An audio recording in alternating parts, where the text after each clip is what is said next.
Bonjour à tous, moi c'est Morgan, vous me connaissez aussi sous le nom de Fantasy. Bienvenue sur ma chaîne. Aujourd'hui je vais vous présenter le Diaton GTB 339 Pro version Flight One qui est disponible donc sur le site internet de Flight One, vous aurez le lien en bas dans la description. C'est un petit drone super sympathique qu'on va déballer ensemble et voir comment ça se passe pour pouvoir le faire voler.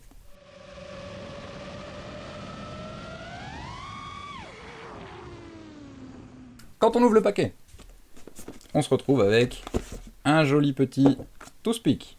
Donc un drone très léger, très fun à piloter, vraiment bien fini, avec un châssis qui m'a l'air relativement solide, de jolis petits moteurs, et on va voir un peu tout ce qui se passe là-dedans.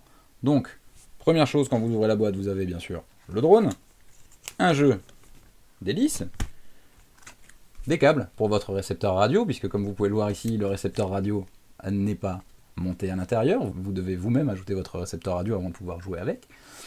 Vous avez donc le connecteur ici, des câbles qui sont là, ce sera un montage qui sera très facile. Nous le ferons juste après. Ensuite, on tombe sur un petit sachet dans lequel vous aurez un strap batterie de remplacement, des zip ties pour pouvoir faire tenir les câbles des moteurs, puisque vous le voyez, ils sont attachés sur les bras du drone. Vous aurez des gummies pour pouvoir les changer, et à mon avis d'une souplesse différente, pour pouvoir modifier ceux qui sont déjà présents sur le drone. Les vis pour vos hélices, et bien sûr un tout petit buzzer. C'est un très beau cadeau et une très belle addition de la part de Diaton, puisque perdre un drone de cette taille-là est relativement aisé. Donc je vous conseillerais de le monter. Moi je ne le ferai pas, puisque ce drone volera quasiment que en intérieur, donc je n'ai pas vraiment de risque de le perdre. Pour le drone en lui-même, donc les moteurs sont des Mamba 5500 kV, de jolis petits moteurs en 11,05 qui devraient nous fournir une puissance vraiment très agréable. Vous aurez le droit à une caméra RunCam, qui est ici. Vous aurez le droit également, comme VTX, au TBS Nano Pro 32. Je pense que c'est un joli petit package qui arrive à un prix tout à fait abordable. L'avantage de ces petits Toothpick, c'est que par rapport à la nouvelle réglementation qui arrive le 1er juillet 2020, ça rentrera en catégorie A1. Donc pour ceux qui ne le savent pas, je suis également formateur drone, donc je fais des formations pour devenir télépilote de drone professionnel. C'est une catégorie qui sera un peu particulière puisqu'elle représentera tous les drones de moins de 250 grammes, dont les drones montés soi-même, donc pas uniquement les drones commerciaux. L'avantage étant que cette catégorie vous permettra de voler à peu près n'importe où, en respectant une réglementation relativement basique. Vous aurez la photo qui s'affiche maintenant sur l'écran. Le but sera de voler toujours en vue, donc le FPV est toujours plus ou moins interdit en Europe, attention. Si vous avez un deuxième télépilote à côté de vous, ça s'appelle du vol en immersion, donc c'est le deuxième pilote qui doit garder le drone en vue, ça peut vous aider à voler si vous avez du mal à trouver un endroit. Vous aurez le droit de voler à une hauteur maximum de 120 mètres avec ça, je vous le déconseille, hein, il y a quand même beaucoup de vent là-bas. Vous aurez une formation en ligne avec un examen de 40 questions sous forme de QCM, et vous pourrez même survoler les personnes, sauf regroupement de personnes. Donc un regroupement de personnes, qu'est-ce que c'est ? C'est tout simple, hein, c'est un concert, c'est une fête de village. Par contre, survoler quelques personnes en restant à une hauteur raisonnable et une distance raisonnable des gens, vous aurez le droit plus ou moins de le faire. La vitesse de déplacement max de 19 mètres par seconde, donc ça équivaut à peu près à 70 km/h.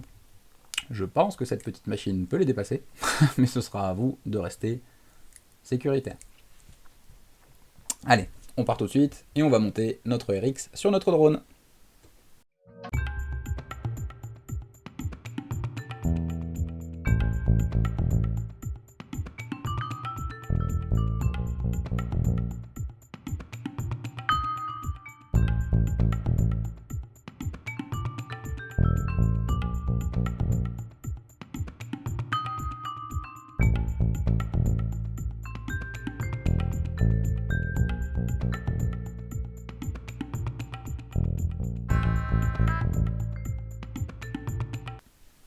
Et voilà, on vient d'installer le Crossfire Nano RX à l'intérieur de notre GTB 339. Donc je ne sais pas si vous le voyez, il est à l'intérieur, caché derrière la caméra.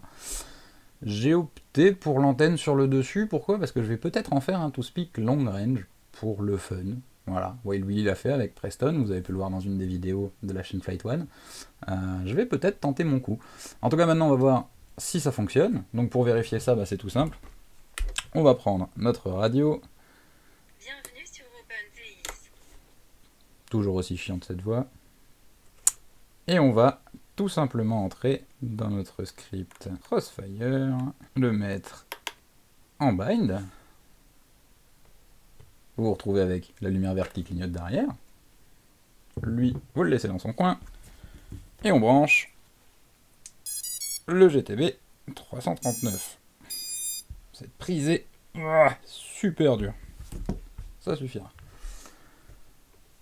On nous demande si on veut update le micro RX. Up, Enter, et on laisse l'update se faire.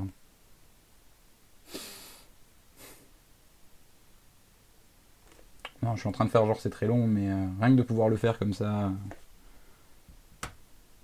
avec le réseau, sans avoir à brancher quoi que ce soit, je trouve ça quand même plutôt sympathique.